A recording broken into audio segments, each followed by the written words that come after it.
Delhi crime press की ओर से खेरवाड़ा उपखंड के कन्वई मंडल के जन नेता, समाज सेवी और भाजपा के पूर्व मंडल अध्यक्ष दुलेश्वर जी बशोर का दिल्ली क्राइम प्रेस में हार्दिक स्वागत एवं अभिनंदन। बहुत बहुत धन्यवाद। आज हम पहुंचे हैं यहाँ पर कन्वई मंडल में और यहाँ पर स्थानीय समस्या के बारे में, खेरवाड़ा उपखंड की समस्या के बारे में रूबरू होंगे।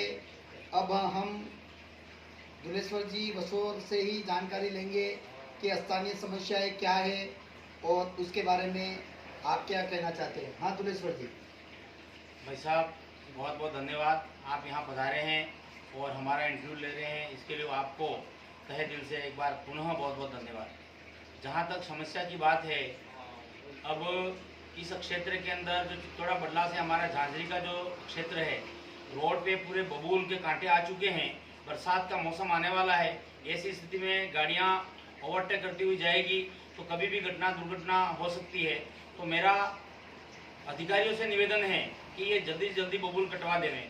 दूसरा, बिजली के पोल जहाँ मर्जी में आए वहाँ बिजली विभाग लगा रहा है, तो कम से कम किसानों को पूछ करके बिजली के पोल खेतों में लगाए जाएं ताकि किसान सही तरीके से खेत में खेती कर सके। ये बिजली विभाग वाले क्या कर रहे हैं, खेत के बीचों बीच भी कई जगह पे पोल लगा दिए हैं, तो खेत बेचारा किसान अपना हल सही तरीके से नहीं जोत पा रहा है। दूसरा, बिजली के बहुत सारे खंभे टेढ़े मेढ़े हो गए हैं, बहुत सारे गिरने की स्थिति में है, और बिजली के जहां खंभे लगे हुए हैं वहां भी बबूल के और बड़े बड़े वृक्षों के डालियां अड़ी हुई है। तो ऐसी स्थिति के अंदर जैसे ही बिजली गर्जना होगी और बारिश का मौसम होगा तो समस्या पैदा होगी, बिजली अवरोध होगी, तो आम जनता को बड़ी समस्याएं पैदा होगी।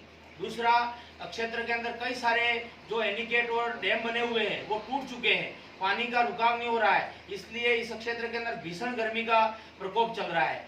ये जहाँ तक हमारे सौजल धारा मिशन के अंदर को जो चल रही है अभी योजना, जल से नल योजना जो प्रधानमंत्री जी की जो चल रही है, उसके अंदर कई गांवों के अंदर बिना पूछे कई अधिकारियों ने बावड़ियों को भी उसमें शामिल कर दिया है। ऐसी स्थिति में जो बावड़ी सार्वजनिक है, पूर्व के अंदर पूरे गांव को पानी उससे मिल रहा है, तो होना ये चाहिए कि नए कुएं खोद करके पानी सप्लाई की जाए, उन पुरानी बावड़ियों का उपयोग नहीं करना चाहिए। बिल्कुल, बहुत अच्छी बात बताई दुलेश्वर जी कि सबसे पहले आपने बताया कि यहाँ पर अभी बरसात का मौसम आने वाला है और बिजली की समस्या बहुत कठिन हो जाएगी कि कहाँ पर बिजली के खंभे टेढ़े मेढ़े हो रखे हैं, और इसके बाद में छानी से लगाकर पाटिया झांझरी तक रास्ते में बबूल के पेड़ है, जिसकी वजह से आवाजाही में बहुत बड़ी दिक्कत रहती है।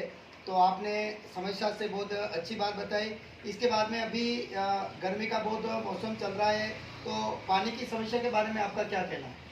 पानी की भयंकर समस्या है। पिछले 15 दिन पहले हमने एक आवाज़ उठाई थी, पेपर की कटिंग भी बनी थी कि हमारे चित्तौड़ा बडला से लगाकर झांझरी तक की कनबई, जायरा, खेड़ाघाटी, बलीचा, पाटिया, गूड़ा, देमत, झांझरी, भमटावाड़ा, डबाईचा, मालीफला, महुआल, सरेरा, सकलाल, इधर की जो पंचायतें हैं, यहाँ पानी का लेवल बहुत नीचे चला गया है और पानी बिल्कुल न के बराबर है। तो सरकार से भी हमारी मांग थी, अधिकारियों से भी हमारी मांग थी कि टैंकरों द्वारा पानी चालू किया जाए, लेकिन अभी तक टैंकरों से पानी इस क्षेत्र में लगभग नी के बराबर चालू हुआ है। अगर बरसात 15 दिन लेट हुई तो भयंकर जनता के अंदर आक्रोश भी फैलेगा और पानी के लिए हाहाकार भी मचने की स्थिति है। तो मेरा सरकार से और चुनिंदा जनप्रतिनिधियों से निवेदन है कि तुरंत पानी की समस्या का निदान करें।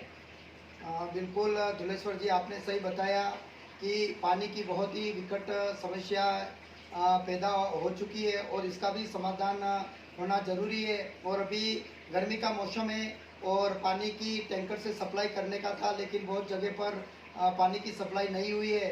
तो मेरा सरकार से और अधिकारियों से भी विशेष आग्रह है कि ग्रामीण क्षेत्रों में पानी की समस्या जहाँ पर है वहाँ पर हैंडपम्प को ठीक कराएं, और अगर व्यवस्था नहीं है तो टैंकर से भी पानी सप्लाई की जाए। इसके बाद में दुलेश्वर जी, अभी परिसीमन हो रहा है और इसके बाद में आप का खेरवाड़ा को जिला बनाने की भी मांग लेकर के पहले चल रहे थे, उसके बारे में आपका क्या कहना है? सर जी, मेरा ये कहना है कि जब मैं 2010 के अंदर से लगाकर मैं उप सरपंच इस गांव के अंदर बना था, कनबी पंचायत के अंदर, उस वक्त हमारा सारा जनप्रतिनिधि, वार्ड पंच और उप सरपंच बिखरे हुए थे। हमने एक अभियान चलाया और सारी उस वक्त 45 पंचायतें थी खैरवाड़ा विधान सभा की, इस क्षेत्र की, जो खैरवाड़ा की, तो सारे उप सरपंचों को जोड़ करके हमने एक उप सरपंच संघर्ष समिति बनाई। और मुझे जहाँ तक विश्वास है, पूरे भारत के अंदर पहली बार ऐसा हुआ कि उप सरपंचों की भी एक संघर्ष समिति बनाई और हमने एक हमारी आवाज ये उठाई कि जिस प्रकार से सरपंच साहब को और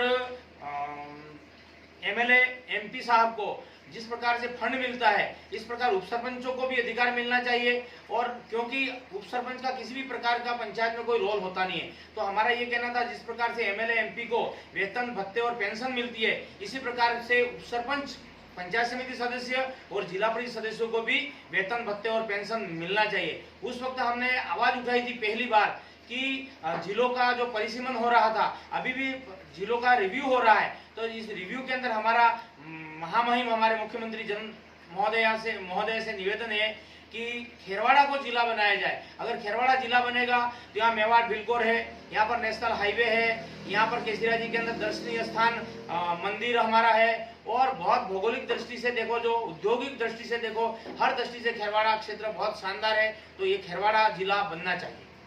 बहुत बहुत धन्यवाद। ये थे दुलेश्वर जी बशोर, जिन्होंने बताया कि खैरवाड़ा की जिले बनाने की मांग क्यों उठ रही है, क्योंकि खैरवाड़ा पूर्व की जो सरकारें चल रही है तब भी मांग उठी थी, और यहाँ पर जनजाति क्षेत्र है और आसपास गुजरात भी क्षेत्र है, और इसके अलावा अगर यह खैरवाड़ा जिला बन जाता है तो सभी के लिए अति उत्तम रहेगा।